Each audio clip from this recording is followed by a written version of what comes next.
Welcome to Sportscaster News. I'm Lawrence Owen, and today the NFL has delivered its initial protocols for training camps via the COVID-19. The NFL and the Players Association have not yet finalized an arrangement for the return of players to teams' facilities. The NFL and the NFLPA, nevertheless, have agreed upon a preliminary protocol for how facilities will operate when players return amid the ongoing coronavirus pandemic.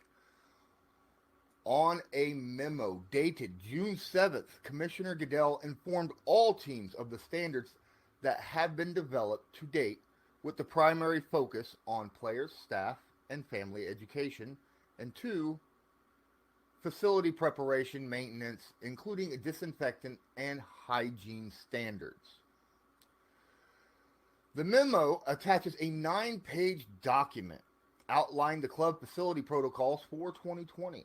The document restricts access to certain specific areas, including locker room, practice fields, playing fields, training rooms, weight rooms, meal rooms, medical exam rooms, and player lounges. The protocol separates the various club employees into tiers. Tier 1, which includes players, coaches, trainers, doctors, the strength and conditioning coach, and the head equipment manager. Those people are limited to a maximum of 60 people, in addition to the players on the roster in restricted areas. Tier 2 includes other non-playing personnel, like general manager, ownership and their representatives, football operation employees, etc., who will be required to maintain physical distance from Tier 1 individuals or use PPE. The protocol limits Tier 2 access to 20 people in any given restricted area. Tier 3 includes people who perform essential facility, stadium, or event services, but who do not require close contact with your Tier 1 individuals. Those include cleaning crews, field managers, people like that. Tier 3 are permitted access to restricted areas only when Tier 1 individuals are not present. The other requirements include separate entrances for Tier 1 and Tier 2 personnel, automated and no-touch doorways, daily screening for all players and club employees with access to restricted areas. They have screenings. If you have had close contact with a confirmed case of COVID, experiencing a cough, shortness of breath, sore throat, if you've had a fever in the last 48 hours, experiencing loss of taste or smell, vomiting, or diarrhea in the last 24 hours, your access has been denied. The protocol also requires physical distancing for all players and or staff, even if that means rearranging furniture, locker rooms, things of that nature. Strength and conditioning workouts must be limited to very small groups. Training staff must use individual staggered appointments, and all other appointments, such as meetings and workouts, must be arranged to permit physical distancing. Meetings must continue to be virtual. Efforts must be made to hold any in-person meetings that are an absolute need outdoors, with participants sitting apart from each other, and they must be wearing masks. All players must wear masks in the facility.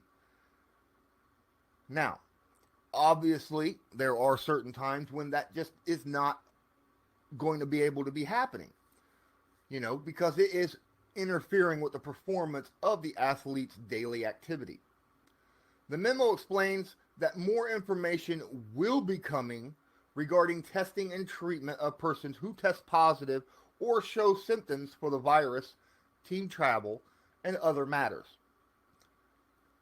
Now, the biggest question is, this is all fine and dandy for now.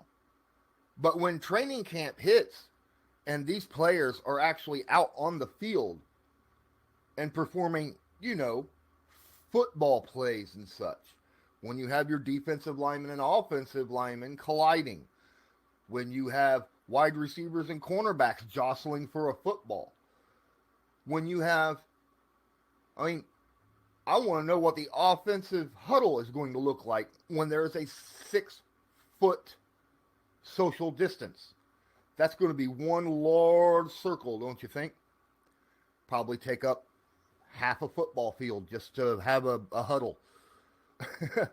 I'm just saying, when it comes to actual practices and training camps and things of that nature, there's going to have to be some sort of bend, or there's just not going to be football happening.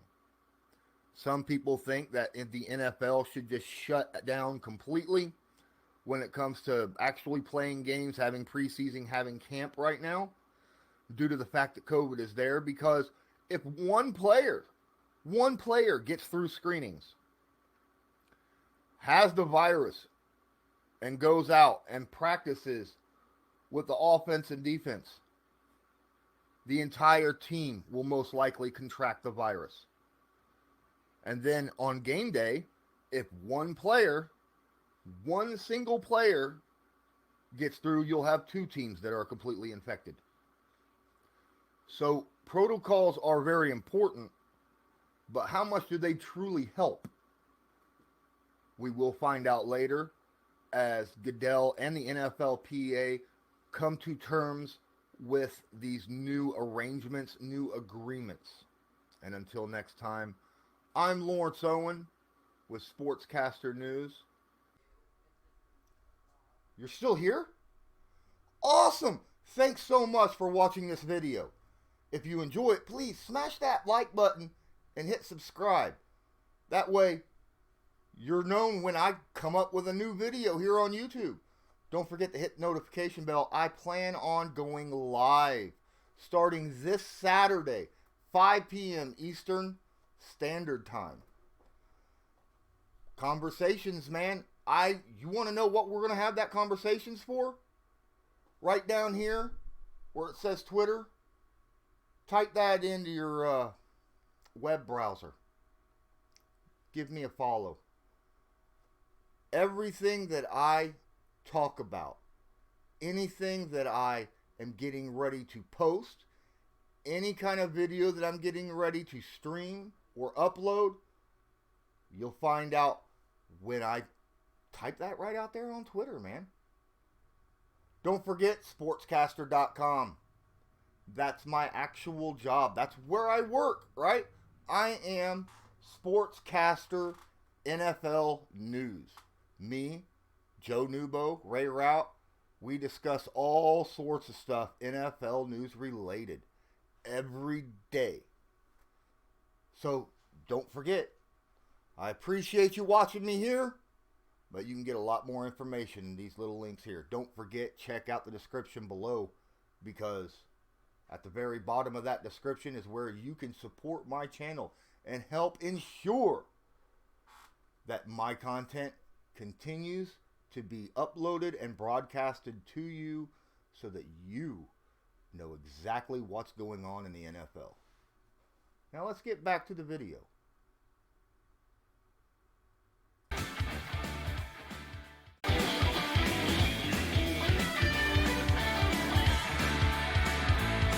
Just because a player's not a household name doesn't mean we can't make him a household name.